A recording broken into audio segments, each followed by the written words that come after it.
Hey, na the way go. Ukaka maybe don't phone card there. You call for maybe don't. If you show them okay, my dear, Buka Mama. Okay, I didn't want to know about Alabama.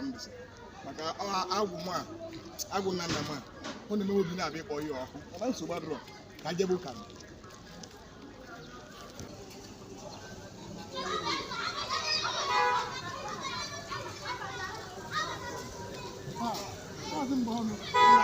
kengene me dia na conditioner na dipsagi babrum akuko fare me jai korom e ko ne ka koro ya koro gini men na ani me na better city ezigbo ihe na-eme ebe a o nwere one of God na-agbazigbo ugbo ọkpai go ugbo ụmụ ọkpai na-egere obere Philip tinagoro m yes ọ na-abịa ebe a ife na-eme ebe a a sị na ndị ngwụrụ na-aga ije ndị kpụrụ isi ga-achọpụ ihe amụta nwa ebe a ọsọ na akpọrọ ịlarị ala ọ ga-amụ nwa ịma nọ dị m ọsọ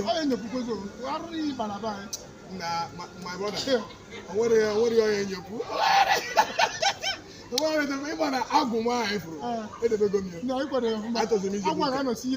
ajọ m ije bụ ụka dị na-emezi ya agwụ kemgbe m nyemere agwụ anyị enweghị onye m agwụ enwere ofu mkpụrụ onye m nna m nwa adịghị emezi ya agwụ kwuru ebe a bịara ụgwọ mụtie na ekpere bịakwa nara ekpere ụmụ ọkpa anyị na-abịa that boy ikpere mpa na-akpọ Reverend Chinagoro onye asịrị ajọ ike kwuru ebe anyị mmadụ ihe na-eji akpọtụ na nọmba 10B Dumomodu Street, Onitsha, 18th, 19th and 20th, Reverend Dr. Umokpai, ọ na-abịa live. Onye nwe igwe ana m ekele gị wo ọnụ m juru n'ekele. Ekwekwana ka akọrọ ya akọrọ. Bishop Ọkpala ọ nọ live. Better City, Onitsha.